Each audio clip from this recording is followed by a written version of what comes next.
Spexx, and I'll stick with it. All right, welcome to Retro Spexx. We're talking about Nick's love for iCarly. It's Miranda Cosgrove.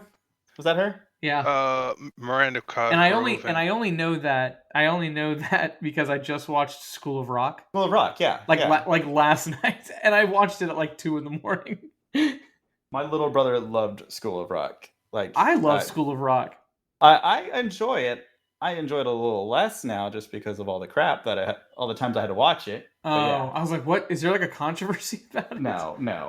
Oh, there's so much controversy. Oh man, those kids in that band, all the drugs they did. I think one of them did. I think the main guitar player kid got into some trouble. I think at some point pretty recently. Oh. What are you gonna do? Well, yeah, this is that's showbiz, baby.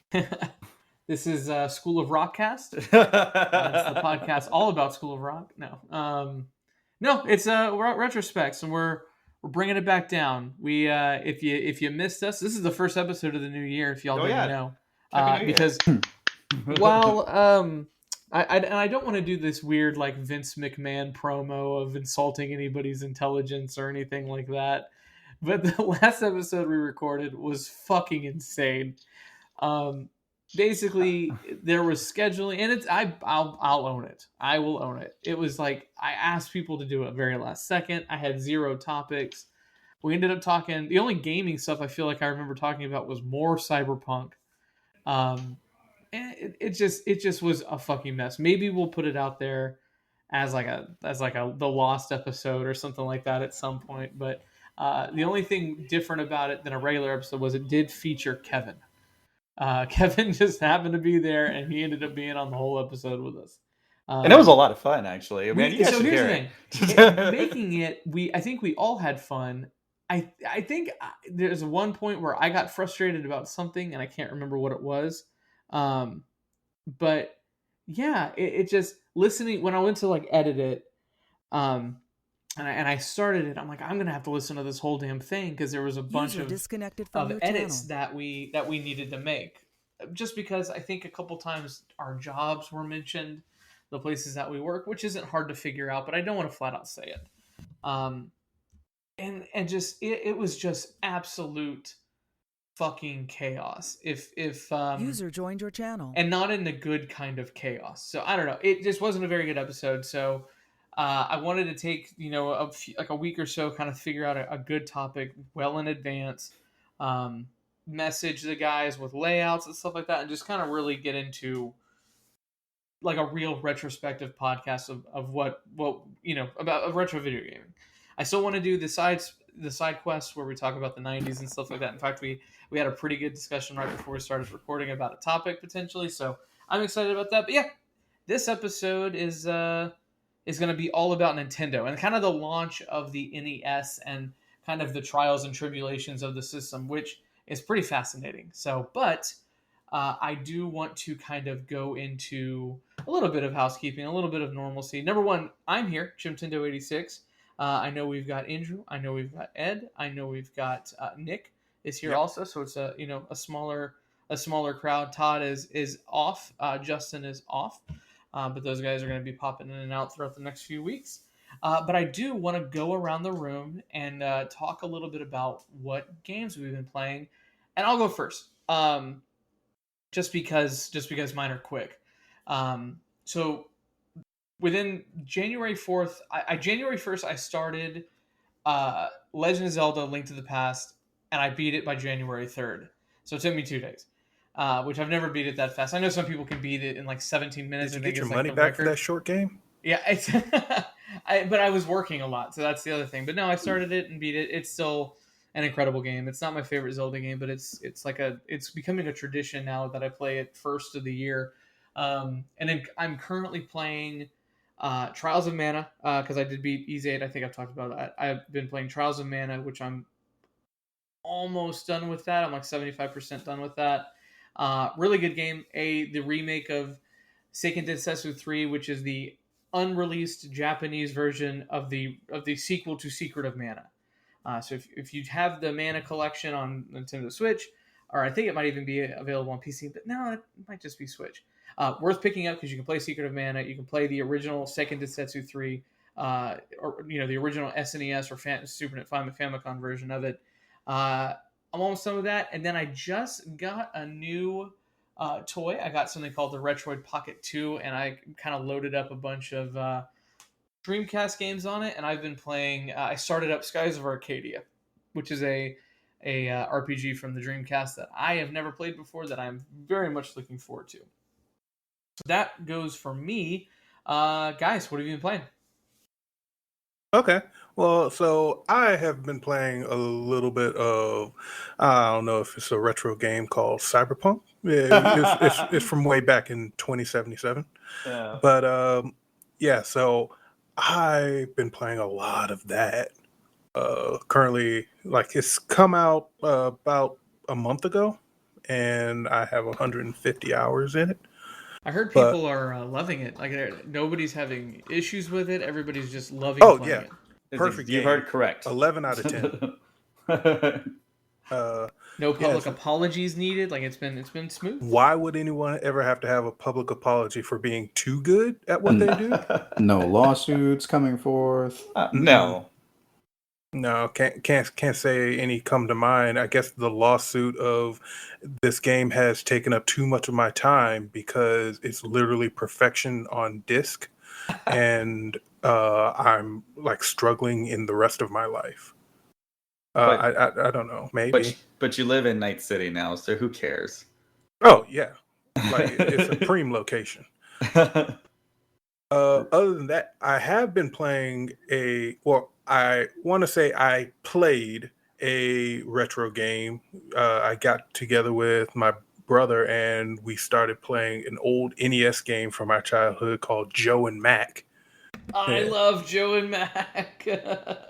Just an old game because we busted out that N64 and was like, oh okay, because we're folks are cleaning out the attic and we found that. So we started playing that for a little bit, just a little bit. And but as far as other games, just bibbles and bobbles here and there. But that's it for me. All right, so go keep continue there, Nick. Sorry. Oh well, I'm done. Andrew, what have you been playing?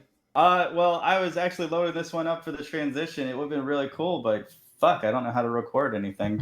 So I was gonna say we all been playing Scott Pilgrim versus the World, the game that we prophesized would be coming back, that we'd all get to play it, we'd all get a chance to own it.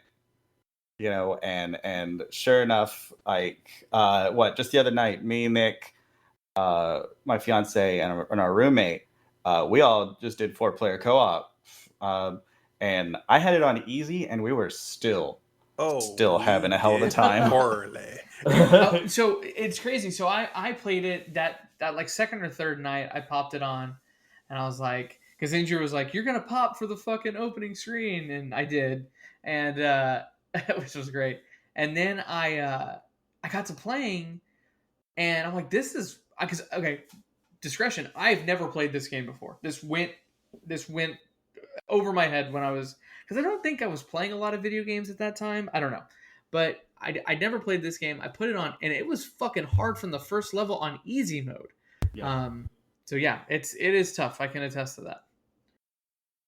And so we've been doing that. The big thing that I was thinking was going to be an issue was, like, I know my fiance is not a big fan of beat 'em up games, and she got real into it. I feel like the subject matter, the music, all of that stuff can kind of it really helps out. Yes. Yeah. So it's pretty great to kind of like just anybody can drop in and start playing it. How has the online been? Because I know that first day they were having issues. So it was kind of weird putting the game together. There's not like a straight, just clear, this is how you do,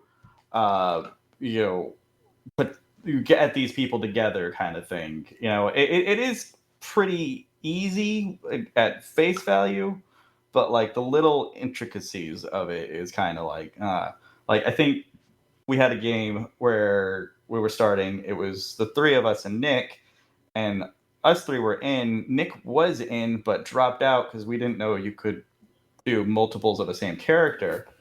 And so he was going to pick a different character, and then someone else jumped in, which was weird because I definitely set it to a rando, and I set it to private. And so that's where I was confused. So a lot of things slipping through the cracks. Yeah, maybe they got their coding from the Fallout 76 people. Probably, they probably did. Once it starts going, it's not bad at all. Like I think last night, Ed, Nick, and I, we played some Gears 5 story stuff, and it was weird when I would see them playing, because it looked as if like the other characters they were playing as were made of like rubber or something. It didn't look right in the game because the way they moved, right? But when I playing in Scott Pilgrim, I mean, there's not really a lot to render, so everything just looks great. I thought for a second you were humble bragging your PC. Oh, no. Justin did that for me yesterday, actually. So, but yeah, like that was definitely everything I wanted it to be. Like, everything that I remember when we played it way back when on like 360 and everything, it was right back. And then like, this time I was actually paying attention to the different prompts. So it's like, oh, there's a counter move and you can counter pretty much everything.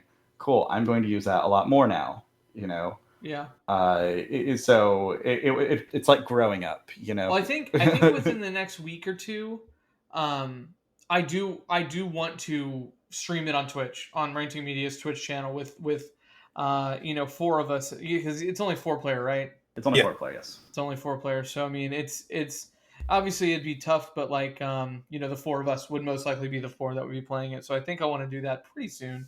Fun little fact, and this is kind of the only bit of ranting gaming or retro gaming news.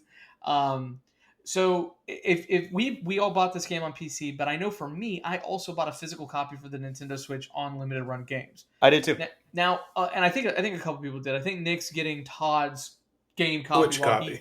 He got the KO edition, which is ridiculous. But think what you will about limited run games. I know they can kind of fuck up from now. I know that the actually game isn't shipping for like another 5 weeks, maybe even longer. We won't see it until June. Actually, we won't see it for at least half the year.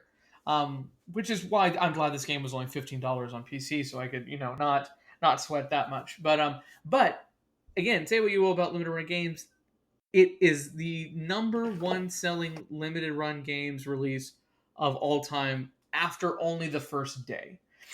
So and that's just a testament to how great the game is, how great the movie is, how great the music is. I know I don't know if anybody else has watched it, but on YouTube, Anna Managuchi, who did the soundtrack for the game, recently they did a live stream. Yeah, they did the whole soundtrack live, and it's all up on YouTube. It was so much fun to watch. I definitely recommend it. I had no idea that a lot of those instruments were guitar. I assumed some of that was keyboards. So I've seen Anna Managuchi live, and I was shocked to see how many just acoustic instruments were being used. Acoustic meaning, synths. It's the same thing for, I don't know if anybody's ever heard of the band Hello Goodbye. It's the same thing for them. Like, it blows my mind that, like, they're not... How similar are they to Stomp? Just to round it out, Ed, what have you been playing? Yeah, this is gonna be real quick. I haven't. Aside from like joining up Payday, trying out Scott Pilgrim the first day, and joining up with these guys in Gears, I haven't been playing any games this month because, yeah, man, back-to-backing Ghost of Tsushima, Cyberpunk, and Last of Us Part 2 really fucked me up. No, I feel you. It was just like, oh, here's some more depression for you. I'm like, yep, I need some fucking levity. I did catch up on Superstore, so that was fun. Oh, I'm one episode behind. It doesn't get better, because I love Superstore, so well, like, because I was going like, cool, this is a new season, and then like the America Ferrera goodbye episode right. was Spoiler like, alert. It's the first episode. Shut up. Yeah, I know. Oh, you're talking about does this season get better? Yeah. Well, you've heard they're ending it after this season. Like they're not. They are. They're not going on. Yeah, they're gonna end it. Yeah, because the last one I saw was the COVID episode. Yeah. So like the first episode. I think so, and I can't. The only other person that would be able to relate, Todd and Justin, but those COVID episodes of Superstore hit so goddamn close to home. Like the amount of accuracies that those COVID episodes had for, if you work retail during this pandemic, people have forgotten how to be normal human beings. So that's what we're dealing with on the retail front. I'm at this point, it's just, I've watched 5 seasons and now on the 6th, and I'm going to finish it out, but I haven't minded this season. It's been fine. Is it just feel like at this point, is it just like noise? I can have this on and like fold the laundry while I'm doing that or something? Alyssa and I, my wife and I, and this before we get to our main topic, we'll just go off on this little tangent. We always, watch something like in the evening. It might be like just a 30-minute show or something like that. We kind of bounce back and forth between the Goldbergs and God. Fuck you, man. I love Goldbergs. But we have been really into Schitt's Creek. Dude, no. I hear it's a really good show. That's actually I hear it is fucking good. Fantastic. That's actually like 2 shows away from what I'm working on right now. The first, and it's a complete show, like on Netflix. It's a complete run, so it's not like you got to wait or anything. The show's done. It might be one of like the best shows I've watched in a really long time. It's like a 30-minute little comedy. It's so well made. The Levies do a great job, and I know, my wife is not that big of a comedy fan, but Schitt's Creek makes us both fucking die laughing. So I recommend it. I recommend it when you're not playing retro games. Hey, well, real quick, I just got the desktop to go. No tangent. I can live stream now. We have audio, so if you want to back to that. Well, right when we're getting into the topic, I'm fine with that. That sounds good. Yeah. So yeah, that's what I've not been playing. Do you got anything coming up that's coming out soon that you're looking forward to? Oh yeah, who are you talking to there? Anybody? Anybody? Ease 9 comes out in like a month. I got the big old collector's edition coming for that one. Do I get to? Yeah, I won't be playing that. They got the Persona 5 Strikers out. That's gonna be great. So it's a soccer game. It's the soccer game for Persona 5. Yep. That's the one it is. Gotcha. Nope. Cool. Very cool. All right. So I mentioned it earlier. We're going to be talking a little bit about the Nintendo Entertainment System and kind of its beginnings, mainly just the NES. It's funny. I messaged the guys when I started to do research on the very beginnings of the NES, basically pre-video game Nintendo, when they were called Nintendo Karuta, and like what they were and what they did, and it made it so that maybe one day, and this is way down the road, but I feel like we could do a pretty expansive deep dive into the history of Nintendo from 1889 when it was founded as Nintendo Karuta to 2021 and where it is. If you've seen the meme, suing little kids for $200 million for making Game Boys. That's a really niche joke that only Nick and I probably know. But yeah, no. So the NES, kind of, when we think of like the standards of Nintendo, it's certainly the first. But it's crazy to think that it came out at such a tumultuous time. It had such a hard time existing even in the United States. So, I'm going to go through kind of some quick bullet points from 1889 till about 1980, and then we'll kind of dig into it. But does that sound good for you guys? Yeah, no. 1889? 1889. Yeah, so, let's start. Man, what game console did they have out then? So Nintendo Poop and stick. was founded as Nintendo Karuta in 1889, and they made Hanafuda cards. Hanafuda cards are basically cards that are they're called flower cards, and you can play a variety of games with them. Now, the not so kid friendly version of that is they made sex cards. Um, Basically, every one of their cards, had like pretty flowers and stuff like that. Their cards were made out of clay, but usually consisted of naked women on it. And there were as Japan does. as Japan does, As Japan it's does. normal over there. And from 1889 till about the early 1900s, early to mid 1900s, that's all they did, until around the 1930s when the Yakuza, they Love were that game. basically the preferred gambling cards amongst the Yakuza. So that's what kept them afloat, which is nuts. But then in 1959 they were like, let's clean up our act a little bit. They made their first licensing deal when they partnered up with Disney to make playing cards just with Disney characters on them. This caused the current president Hiroshi Yamauchi to want to branch, because of how successful it was. He wanted to branch out from the playing card business. They renamed the company from Nintendo Karuta to Nintendo Company Limited, going by NCL, and then they went public. Now, what they did publicly at first was not super successful. So their first big thing was that they packaged rice. They sold packaged commercial rice at like supermarkets. Complete failure. Nobody bought it. Then they came up with a taxi company, which actually was fairly successful until it wasn't, amongst like most things are, and then it went out of business. The craziest one was they had a chain of hotels called Love Hotels, and they were notoriously known as those like pay by the hour hotels. The no-tell motel. Exactly. So there were a few of them out there. There was really only one of them in kind of the New York area that apparently its best customer was the Nintendo president himself, Hiroshi Yamauchi. So not just a president, he's a customer. About his life, yes. Oh, let's just say his body is ready. Now you're playing with power. I'm not just the owner, I'm their best client. But all of these ventures were absolute failures, and it caused Yamauchi to want to bring Nintendo back to its entertainment roots.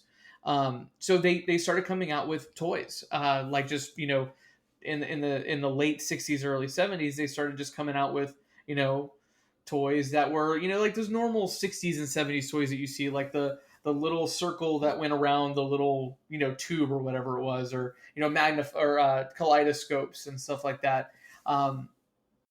They had several successful toys, but the main thing was this light gun game that basically it was just this little gun, and you could shoot it at like clowns and stuff like that had little sensors in them, and it would kind of light up when you would shoot them correctly.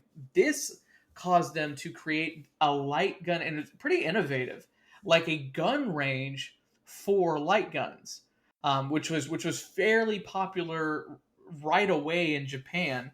So because I don't know what their gun culture is like over there, but I assume it's not as grand as it is here in the United States. But this basically gave people the ability to go to a gun range but shoot light guns. Unfortunately, right after these started popping up in Japan got hit by some economic crisis. And so all orders of those ranges, which ended up being like 3,000 orders, and these are big, these were, if you think about a gun range, they were like a gun range where people would set up shop in certain areas with friends and be able to shoot at targets. Like 3,000 of them got canceled, if you will. Yeah. So it's basically a very early version of an arcade. And it basically almost put Nintendo out of business.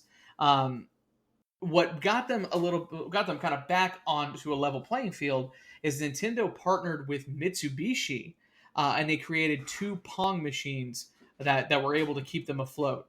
Because the thing about Pong, a lot of people think Atari 2600 or whatever, and really Pong predates all of those things. The Magnavox Odyssey was famously like the first video game home console, and it was basically a version of Pong. And that's its own kind of deep dive story with the legality of calling it Pong versus calling it tennis game and stuff like that. But basically, there are like hundreds upon hundreds of home Pong systems. Nintendo made 2 of them, partnering both with Mitsubishi at the time. So that kept them afloat. In 1980, Nintendo founded an HQ in the United States in New York City. They didn't like being there because they weren't close enough to Japan, so they moved over to Seattle, which is where Nintendo of America still is today.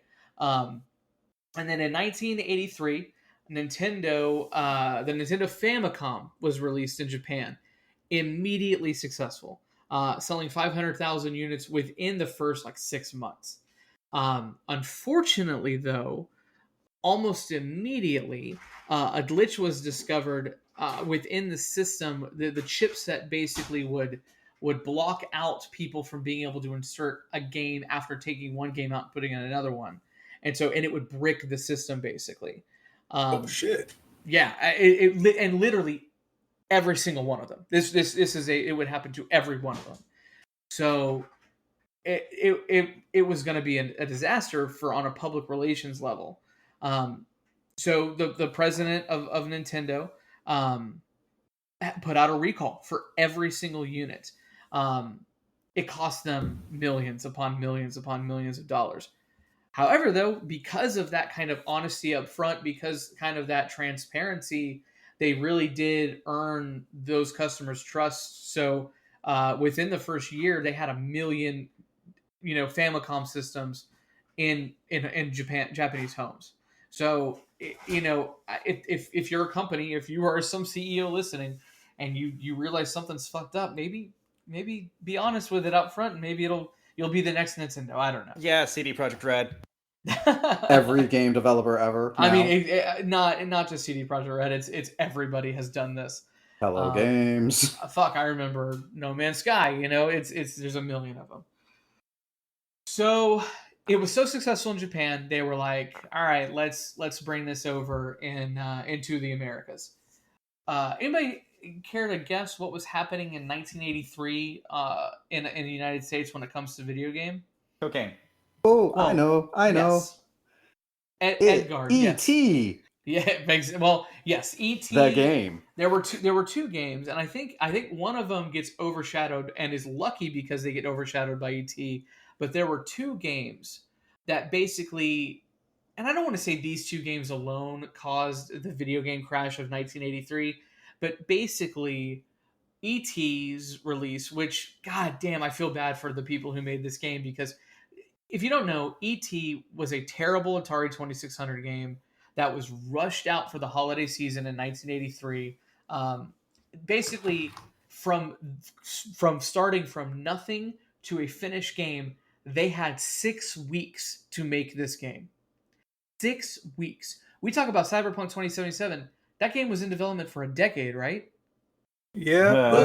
Most games are in development for multiple years. I don't think ET had ray tracing. I don't think so either. I don't think it ran at a perfect smooth 60 FPS either. I got it up on the live stream right now, and man, the volumetric fog that it's got right now. How's the occlusion lighting? Oh yeah, these are fucking worse. Yeah, these reflections are killing me. I love it. You know, its undoing was that they should have lowered shadows. No. Stop with this. If you're watching the live stream, which by the way we are beginning to live stream on Twitch, this is one of our first options, or one of our first times doing it. So thank you, Andrew, for doing that while we're talking. But yeah, E.T. is kind of an awful game. But and the people who made Pac-Man better thank their fucking lucky stars, because right at the same time, the Atari 2600 port of the amazingly successful arcade game Pac-Man came out on the Atari 2600. Now, oh yeah, and it was garbage. I don't know if it is exactly. It is worse than it is worse than E.T. It is the absolute miserable fucking shits on the Atari 2600. And basically what this kind of shed a light onto for Atari is that, and not just Atari, but for kind of every video game home computer or console that was out, there were no checks and balances. People were able to make games for whatever system they wanted to. there were so many varying, game consoles. There were 2600, and there was, the ColecoVision and the Odysseys, and all these other systems that are out there. Parents just know their kids are playing these new things called video games. So all sorts of games are being purchased that are for the wrong systems, and therefore returns are happening.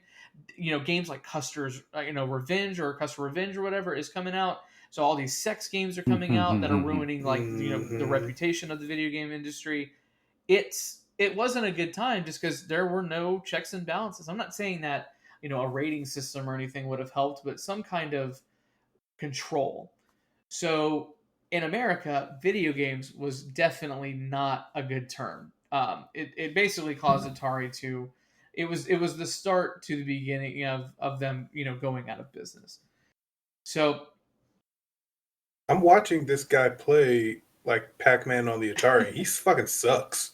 I mean, and yet it's the best I've ever seen anybody play this game. Yeah, I was gonna say he was actually really good. Yeah, because again, I played it a little bit on my Retroid just to kind of see, and the controls are garbage. And obviously I'm not playing on the Atari 2600 controls, but yeah, it's hot garbage. So the USA going through a massive video game crash. Atari 2600 lacks of checks and balances. Lots of stores, department stores, any type of toy store were completely refusing to carry anything that could be associated with video games. So Nintendo had to figure out how to circumnavigate their marketing as to be like, oh, this isn't a video game system, it's an entertainment system. So they basically originally were going to put it out as a computer that had a keyboard and a mouse, other peripherals like a light gun and stuff like that. It was shown off at the 1985 Winter CES as the Advanced Video System, or AVS. And nobody wanted it. Nobody cared about it. Nobody wanted to buy it. Nobody gave a shit. Kids, they did like a focus group with kids testing it. And basically the phrase that was most commonly used amongst children testing this system is, "This is shit." That was quoted from multiple children in 1983 when it came to the advanced video game system. Well, shit wasn't a swear word. I mean, look at Indiana Jones. That was PG. Yeah, true, PG, you're right. Well, there was no PG-13 at that time, too. So citing that kids would hate the computer peripherals that were separating it from being a flat-out video game system, which was the other reason why nobody wanted it. Because Nintendo could not win in this situation. So they kind of went back to the drawing board. The learning elements and kind of the computer peripherals were all scrapped, and they decided to focus 100% on fun that one could have with the system. So they developed the Robotic Operating Buddy, or Rob for short. If you've played Super Smash Brothers, you know Rob. And they remodeled the design and renamed it the Nintendo Entertainment System. Now, growing up, and I never had a Rob. I don't know anybody that had a Rob. Maybe because I'm not as old as some of the people. I was born in 1986. 86 was kind of when the NES hit its stride. So this was a little bit before my time. But kind of doing my research on Rob didn't really do fucking anything. Does anybody have experience with the Rob robot? I mean, I have it on the live stream up right now, and it just looks like it's moving. It's just a little toy top. that talks. I always thought because it can play. It attaches to the NES. It can play certain games, but I think it's only like 2 or 3 games. But think about it like this: like if you're a child in the 80s, this is the fucking height of technology. Well, not only that, which you're correct, but it's not only that, but this is how they were able to get into toy stores. Yeah, because it was a toy, it's a robot toy, not a video game. Yeah, and it really didn't matter if it had to be good or anything, as long as you had the marketing down. There was no internet. Yep, exactly. So they renamed it the Nintendo Entertainment System. They showed it off at the summer edition of CES in 1985, and it still was a fucking flop. People liked it better, but because again they started, kind of seeing, oh wait, this shit is a video game system. People just were so afraid of the type of losses that they experienced during, the crash, or dealing with the Atari 2600. They didn't want to fucking risk it. So basically everybody was like, it's over. this is not going to release in the United States. But the president of Nintendo just kept on like, hey, this one last thing. They were like, we're gonna sell it in one city in the United States. They focused on New York City just to see if it succeeds in this one city. Then they can try and build off of it from there. So still though, when they went shopping, no retailers wanted it. If they could get a Toys R Us manager to agree on carrying it, then a VP would come and step in and say, "Fuck no, we're not carrying this," or Radio Shack or wherever, any of those types of places, somebody would get stepped on. So just to try and get it seen, Nintendo was hiring athletes and local celebrities from New York just to stand next to it in shopping malls and retail outlets and department stores, just to bring people in to see these local celebrities and to get their eyes on the system. And so that they were willing to do it.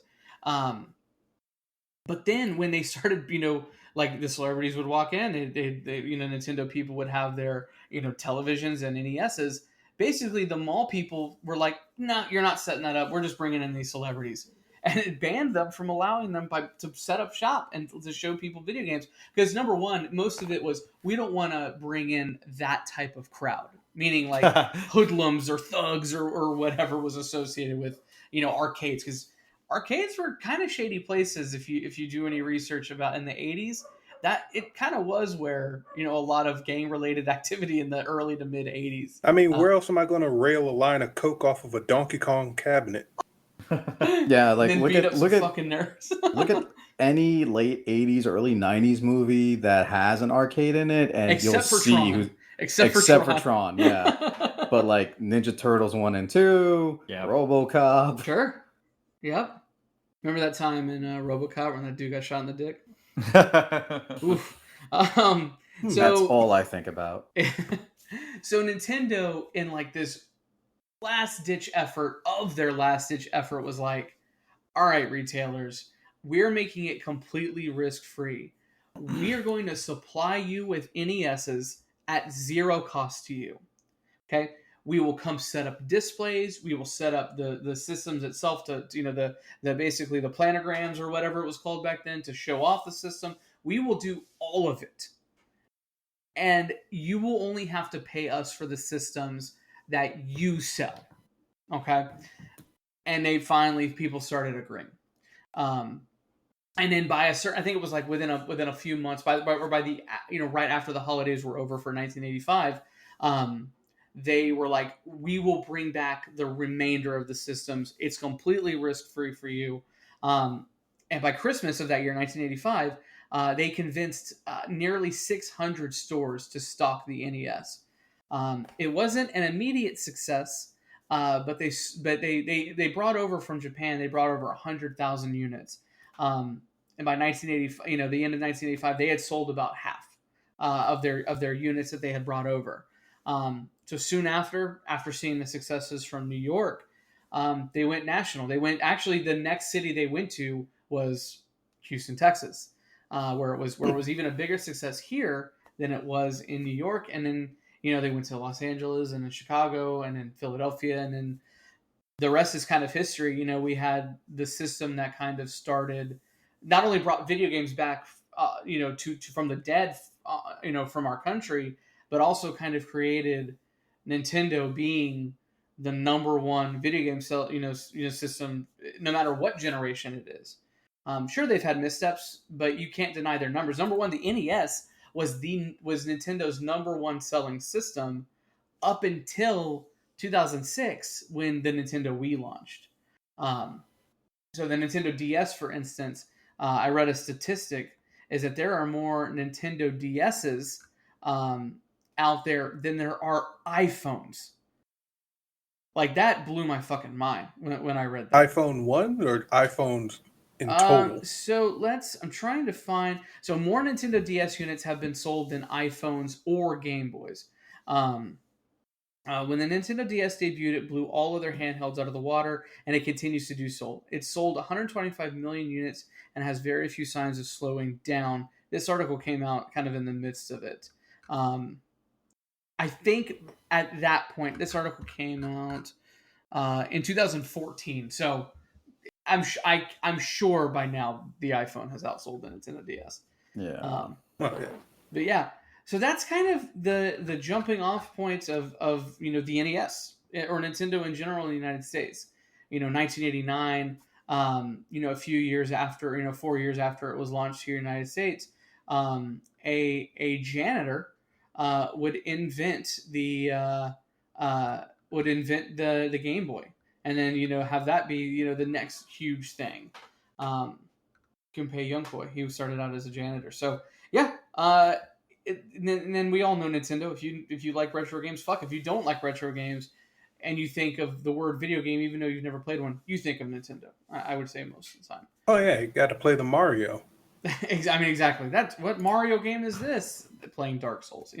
It's if you don't know video games, you know a Nintendo at least. You know who Mario is. Fuck, most people probably, even though they probably call him the wrong name, they probably call him Zelda. They know it. They've heard the term Zelda.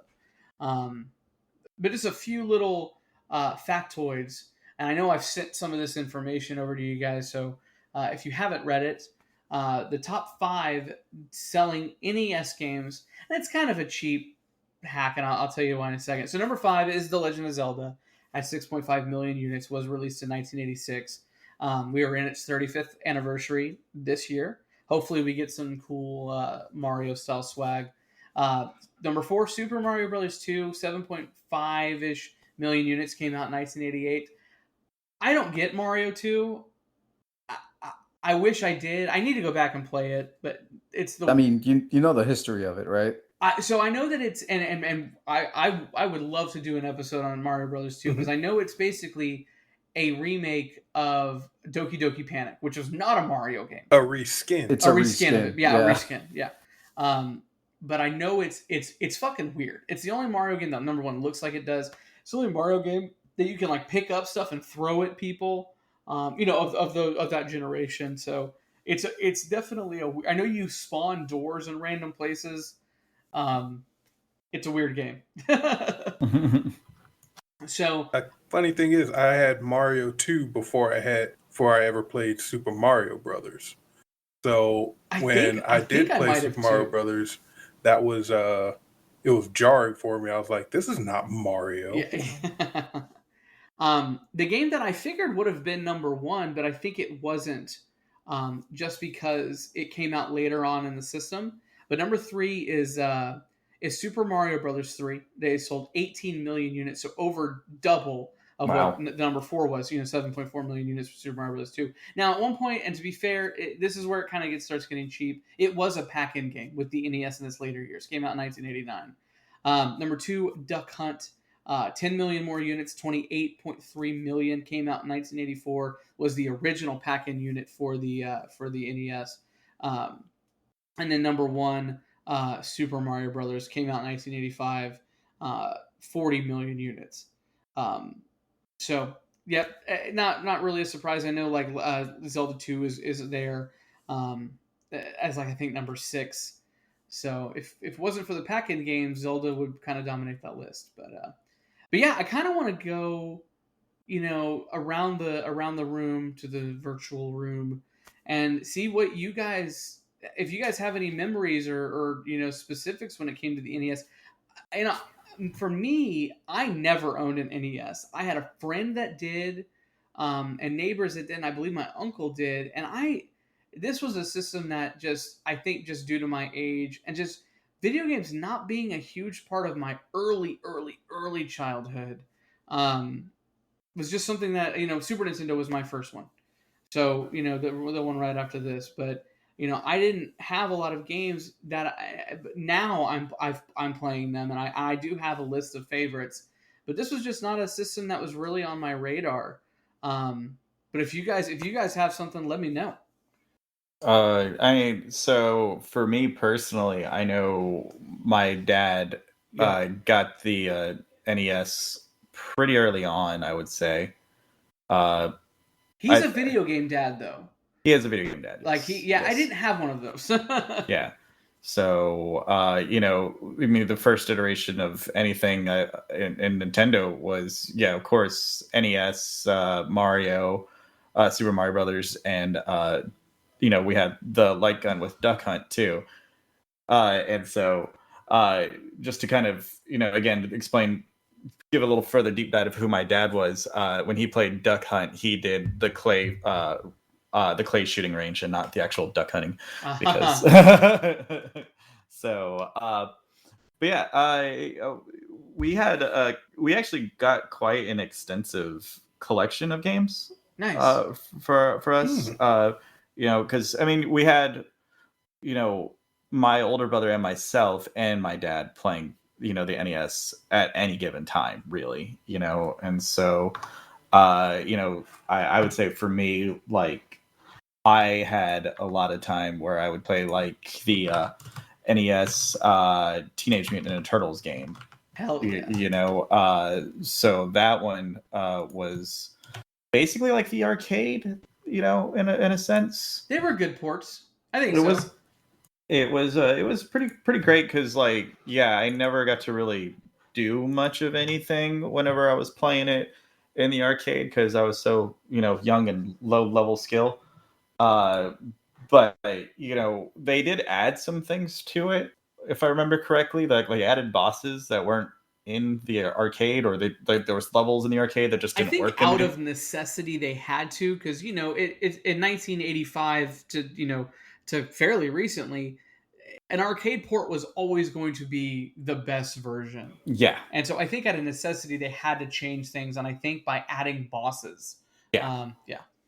So they had that. That was always really fun, and that was one, because it was like a beat 'em up style game.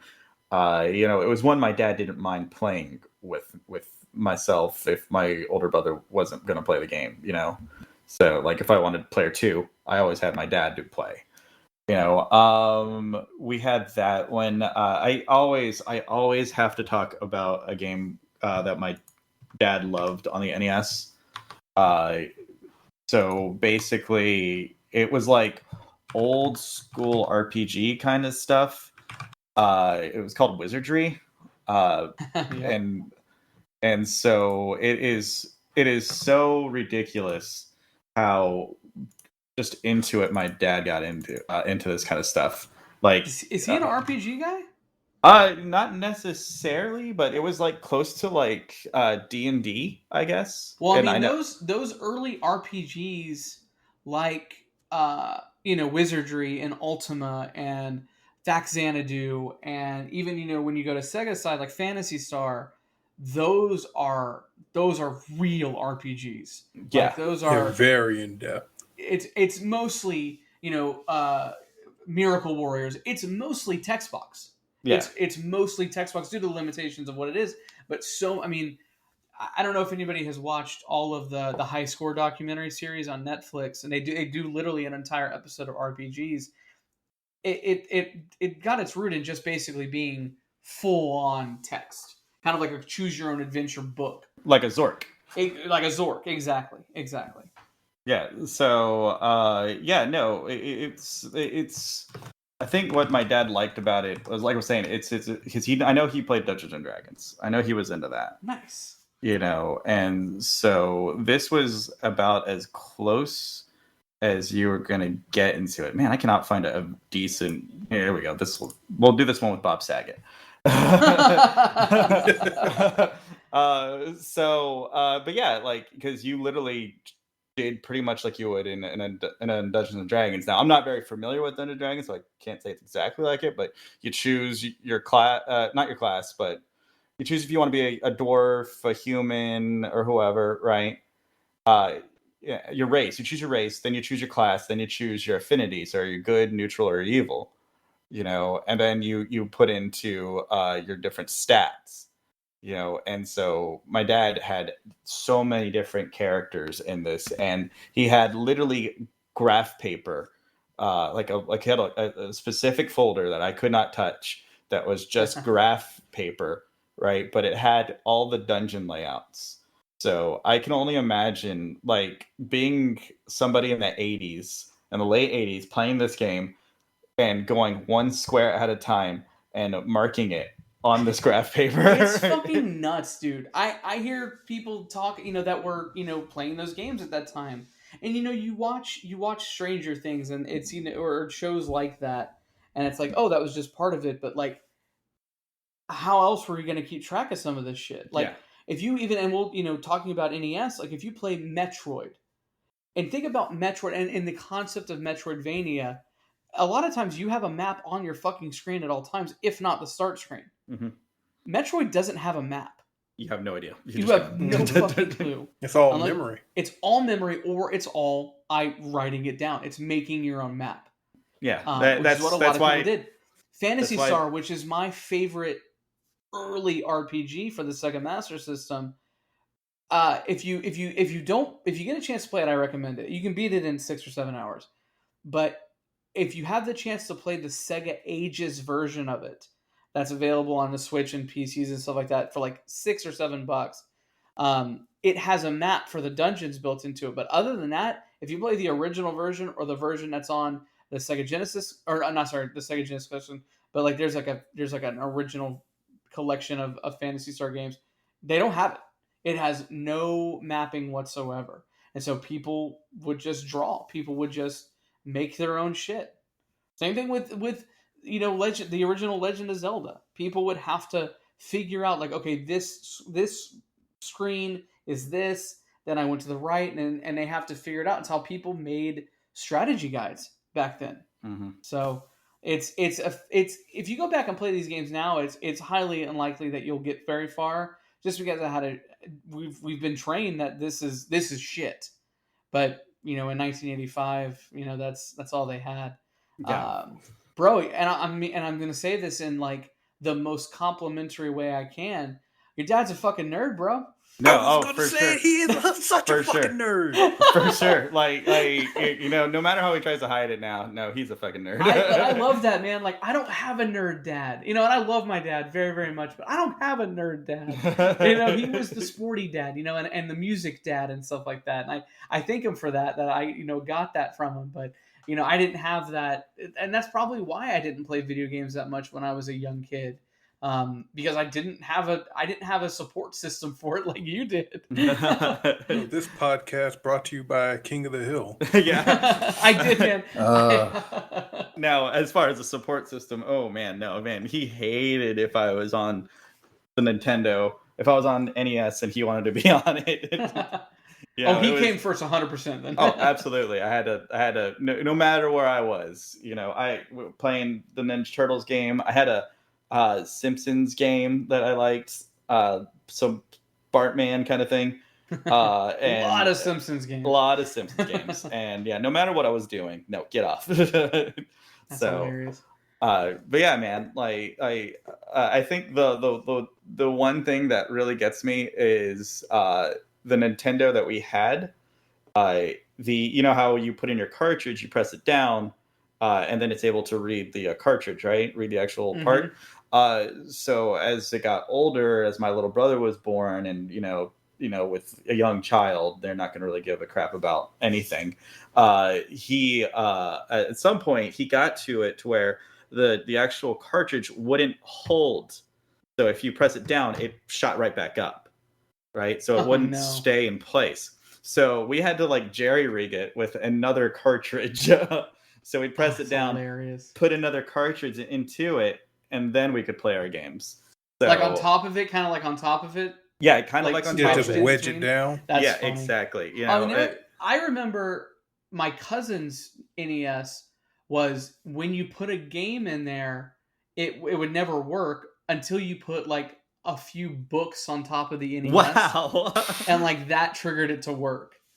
So did not know about that, but of course. But I think it was just like that's what fucking made that one work, And that's kind of the sad part about it being 2021 and us being so far removed from 85 now that they're not making these parts anymore. Yeah. Now we are in a good time because of 3D printing and a lot of companies making third-party peripherals that are still working. Fuck, dude. I mean, and you probably know this. There are still NES cartridges being made. they're can see not that. official, by any standard. They're not like a Nintendo game isn't being released on NES, but there are lots of games being made by just independent people that are coming out for the system. So the love is still there. Like this system is still very, very much cared about.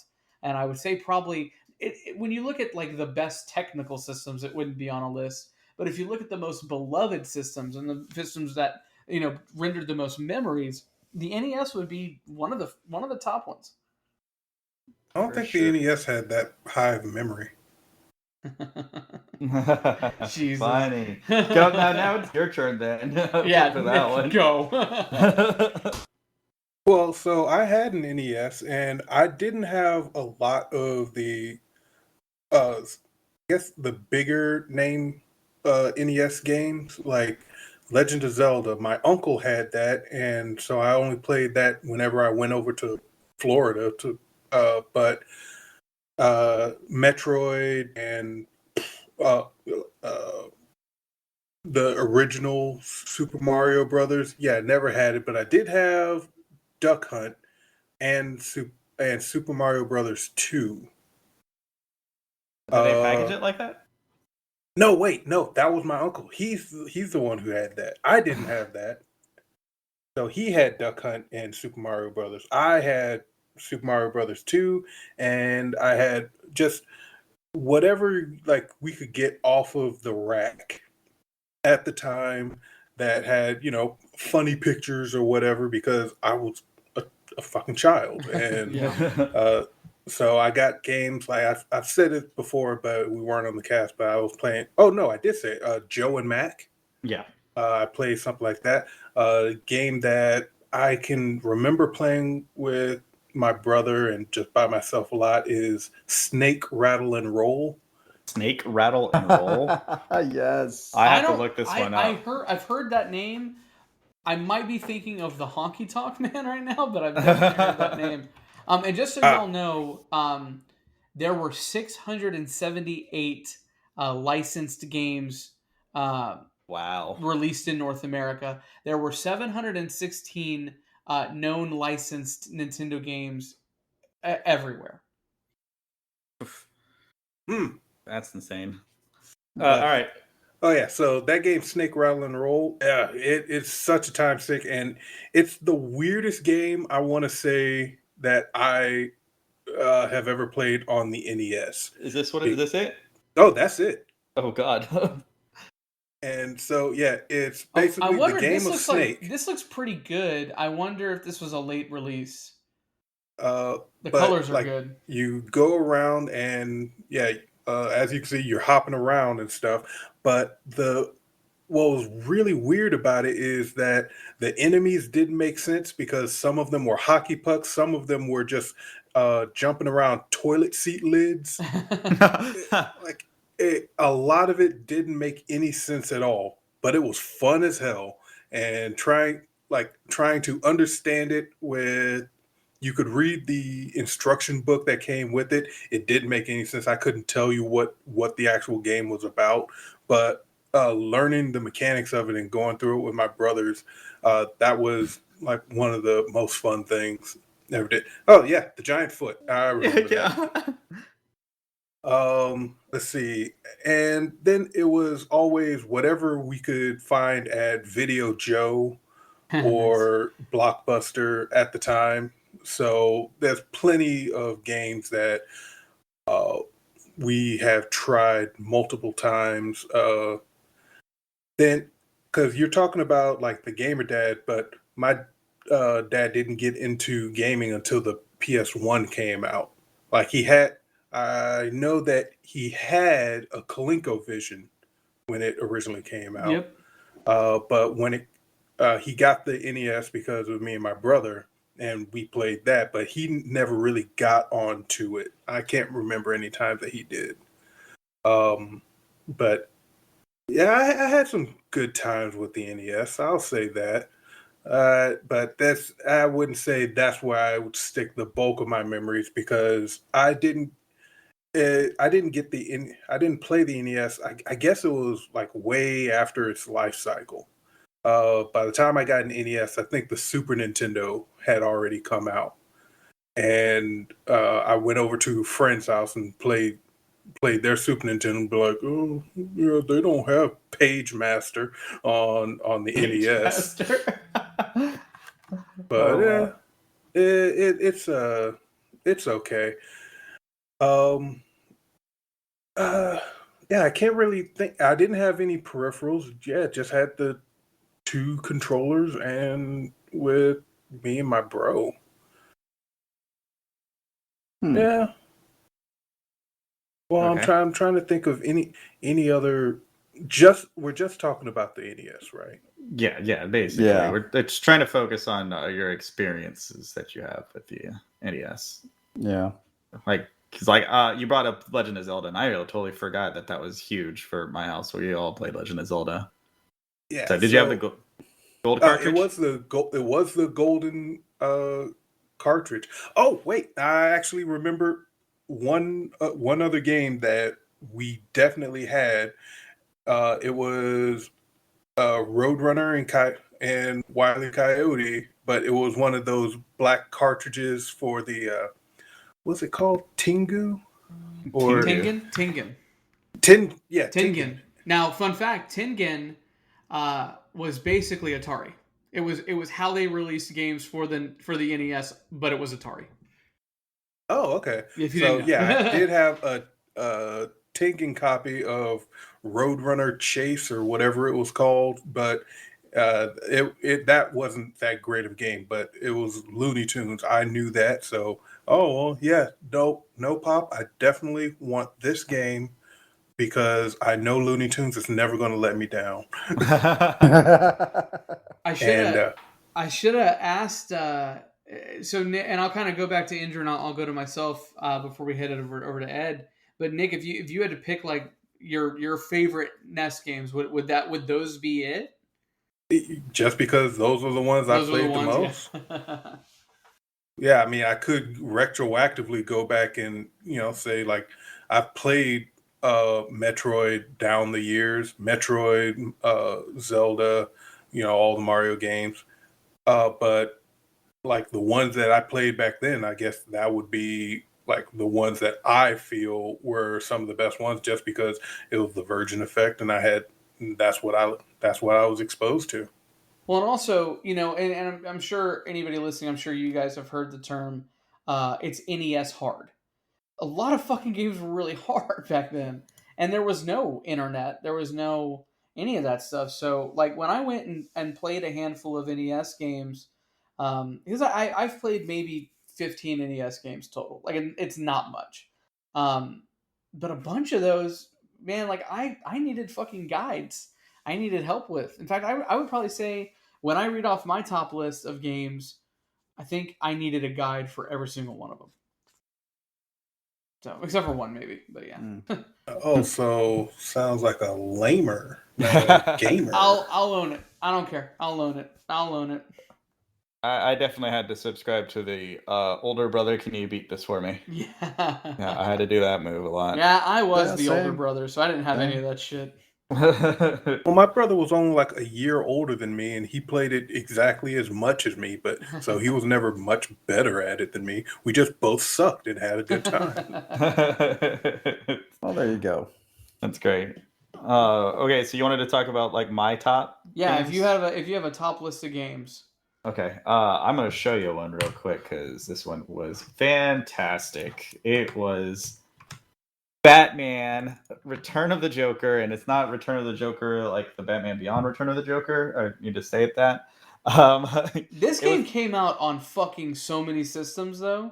Yeah, it did. But I had the NES version, and I played this on Game Boy.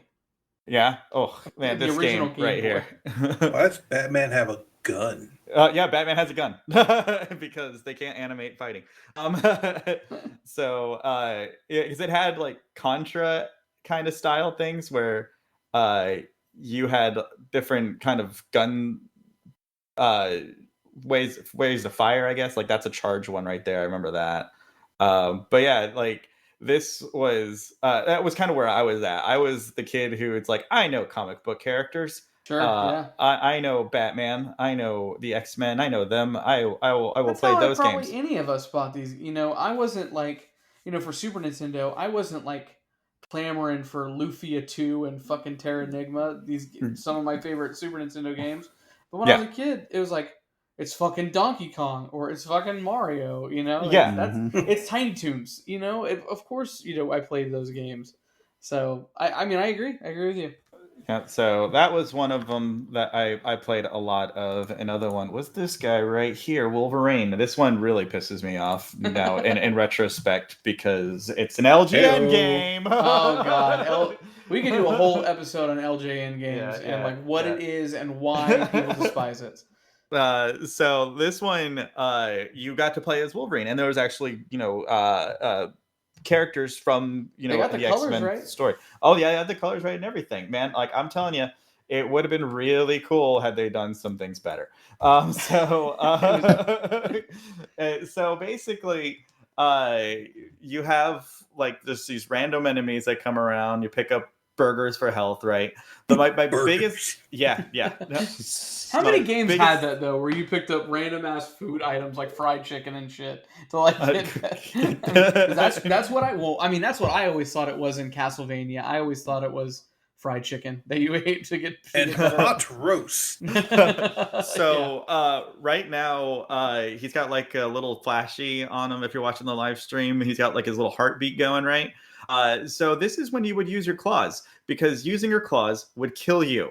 You would lose health the more you use your claws. You do more damage, of course. Your berserker would go up, and yeah, you'd die just a little quicker. Would you like making fuck berserker? Sorry. Yep.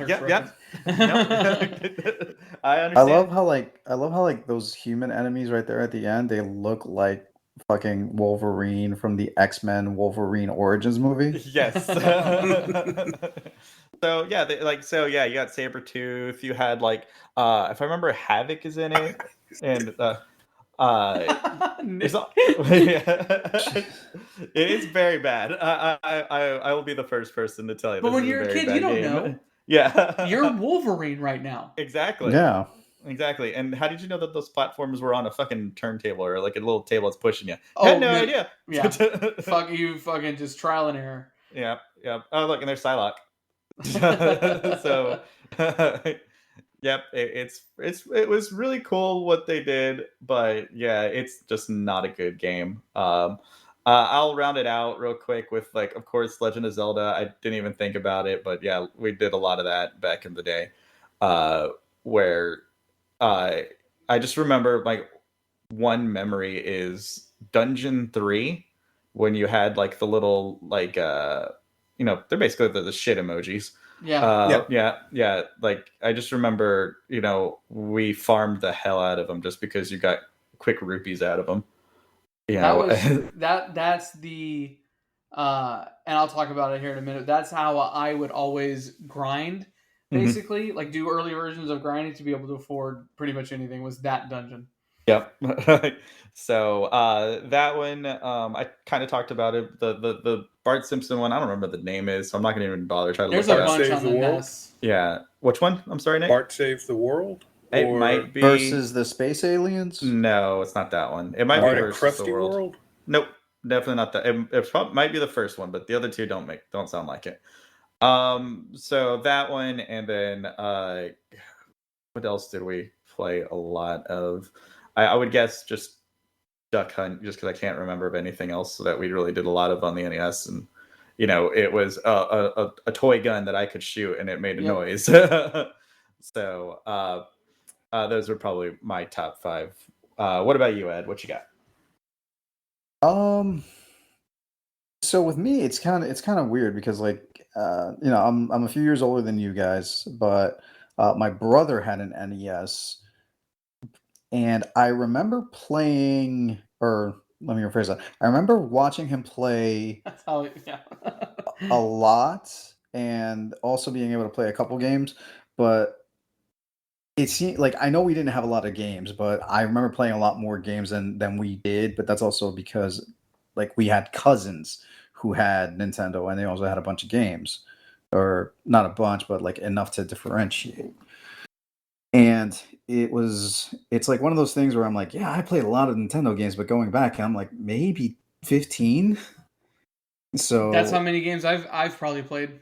Yeah, well, no, like I've played more since, Yeah. but yeah, like in my youth, yeah, I didn't really play many because there weren't many around. But I would say for me, the top 5: Contra, and this is like in no order. Contra, because it was Contra. Yeah. Double Dragon 2, Hell yeah. Yeah. Oh, fuck yeah. Mega Man 2. Ooh. Never. I wish I would have gotten in the Mega Man I series. forgot about Double Dragon. Double Dragon rules. Yeah. Mario Brothers 3 and Legend of Zelda. Yeah. Mm-hmm. Those are the ones that I remember vividly playing, and for the most part, they were, there was a lot of 2-player games there. Did you ever play? Did anybody ever play like the original Final Fantasy? Nope. No. Yeah, never mind. As a kid, that was an NES game. yeah, as a kid, I wasn't really into like RPGs or anything. That was your dad's realm. Yeah, right. No, so but it was more just like there's Tecmo no. Bowl. That's the other one. Tecmo! Yeah,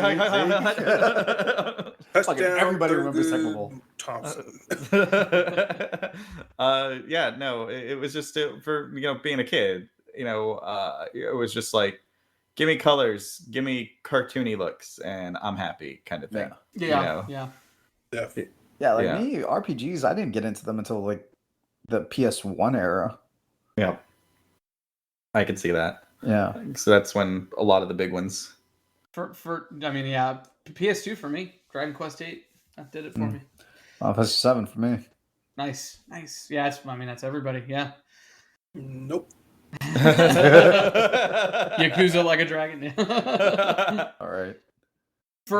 So I did have to think about it because there are 5 games that like I played that I was a kid that I've beaten, not as a kid, but even like buying the NES collection on like the DS, like the original DS, like back when I was in high school and stuff like that. But like the 3 games that I have beaten as an adult within the last few years, or 2 games. I'm sorry, 2 games. So that I'd kind of consider them honorable mentions. Crystallis, which is an RPG for the NES. It's top notch. It's one of the few like really good NES RPGs. If you want to play it, you can play and you have a Nintendo Switch and you have the online service. It's on for the NES online service. Pretty good game. Pretty awesome music. That's kind of the Whoa.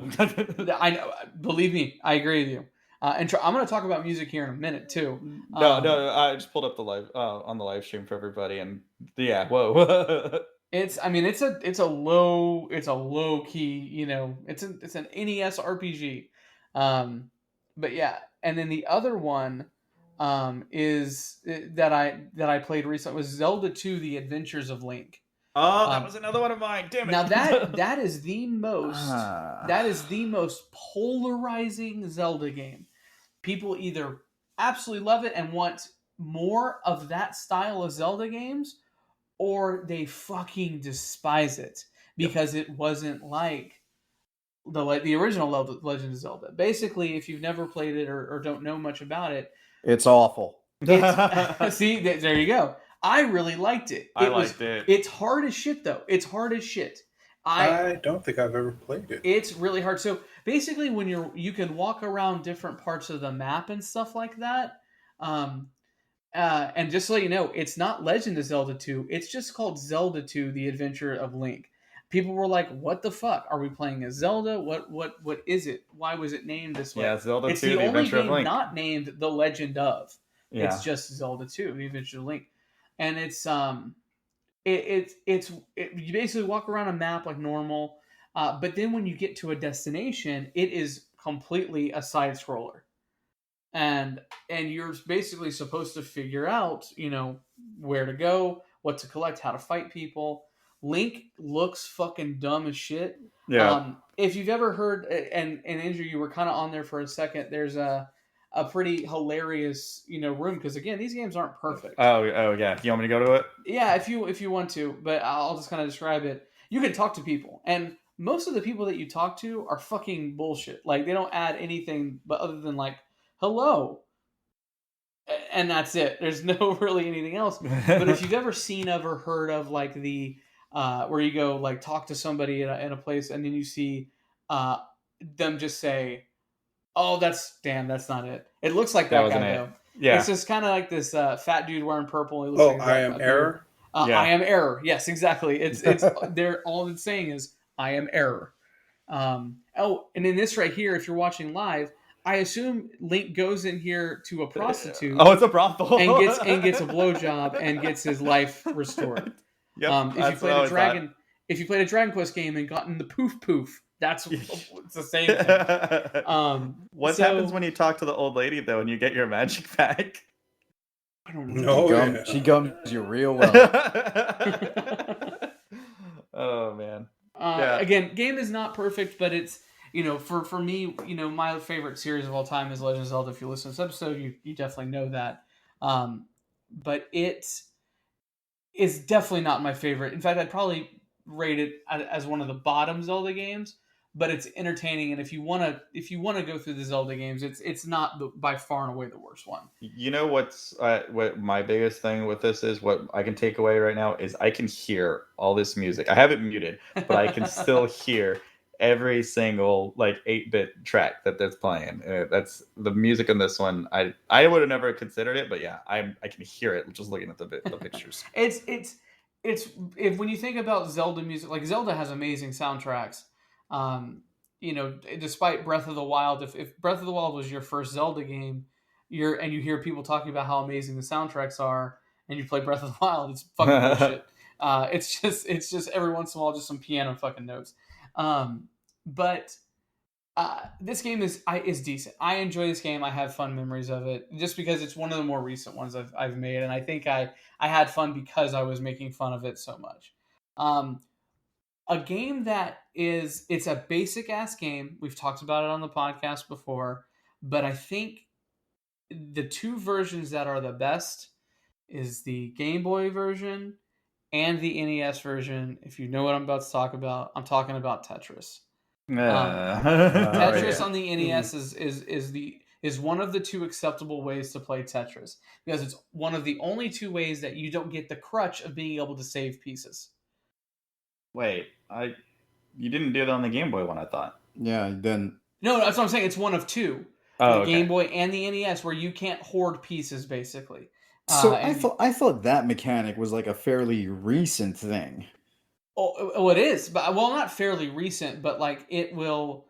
If you play it, I think even on the Super Nintendo, it has the ability to do that. I think. Don't quote me on that. I think, but this I'm quoting you. Now, it doesn't have the best. It doesn't have the the classic Tetris song in it. It does have. And I can't think of the actual name of the song now. And it's not good Tetris. It's basically a Christmas song. Oh, copyright strike, my bad. Yeah. But it's a fun way to play it. It's actually what I've been playing a lot of recently. It's just an addicting, time wasting game.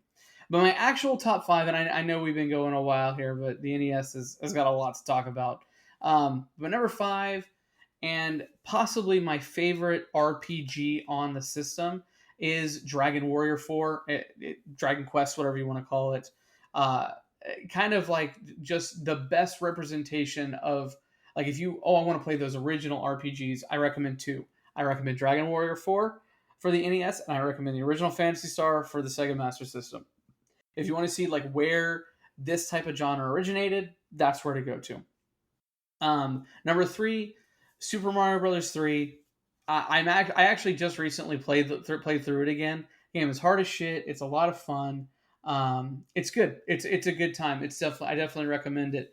I also, one of my favorite movies that I know everybody hates, and I unironically love it, is The Wizard with Fred Savage. I know we've talked about it on here, but that's where that game was unveiled in North America. Like that was where it was. Wait, you're talking about in California? Yeah. Number 3, and I kind of can't believe none of y'all motherfuckers talked about this, and I hope I'm not the only one that played this, but I adore this game, and it might possibly have one of the most memorable NES songs of all time, and that is DuckTales. No, DuckTales. I actually didn't play DuckTales. Oh my god. If you have a way, and it's not on the Switch or any way to play it, but if you have any way to play DuckTales for the NES, or if you don't have a way to play it on the NES and you just have to play a new version of it, but I feel like this would be even harder to play, the Wii U remake, and it was only available on the Wii U, maybe PlayStation 4, I'm not too sure, but one of the DuckTales, because I think it has the original game in it, please play it, it's so fucking good. That was my number 3. Number 2, I don't know which one to put, but I ended up putting Castlevania 2 Simon's Quest. If you don't know, Castlevania kind of got its start, not 100% start on the NES. I think it was like on the Sega SG like 88 or something like that first. Castlevania is cool. It has some floppy controls. Castlevania 2 Simon's Quest, What a Terrible Night to Have a Curse, that originated from that game. That's probably the one that had the floppy whip. Right? Yes, it had the floppy whip. And then there was Castlevania 3, and that one is probably technically the best. I mean, it is technically the best game on the Castlevania game on the NES, but I like Simon's Quest a little bit more. It's got a little bit more They RPG. made a Netflix series from that one. Yeah. It's got a little bit more RPG, elements to it, which is definitely right up my alley. And then the game that everybody has mentioned, that is my favorite, that does have the best overworld music, is The Legend of Zelda. Legend of Zelda is my favorite video game series of all time. I beat it. I was not a kid when I beat this game. I was in high school, because I don't think me under the age of 10 would have enjoyed a game like this. And I don't love this game. Like, it's not like the best Zelda game. I think it's important because it's where everything started. And if you do want to know your roots, and I also don't think it's an RPG either, but if you want to kind of know your roots, this is a game you have to play. There are tons of 2D Zeldas that are better than this, but it's not the worst either. The worst is the CDI ones. But yeah, Legend of Zelda, great music came from it. The amazing series, an amazing hero in Link. If you're take this, if you're going alone, that whole saying, got its start from there. It's just so many things kind of worked itself out in video game history because of this game. So yeah, Legend of Zelda, I think, is the best game on the NES. I think since everybody kind of talked about it, I know it's one of the best selling games. We talked about it too earlier, without being a pack-in game. Like, it was never a pack-in game. Were all the cartridges gold in that one, or was that just only select few? I think so. I should have done a little bit more research on why. I think it was just the manufacturer of why some games were gold, some were black, some were the gray color, and what they all meant. And shit, man, I mean, we can go on and on. We can talk about the Nintendo World Championships and the with the NES involved. Yeah, that's what I'm saying. If we wanted to, we could do multiple episodes on the history of Nintendo, because there was so fucking much.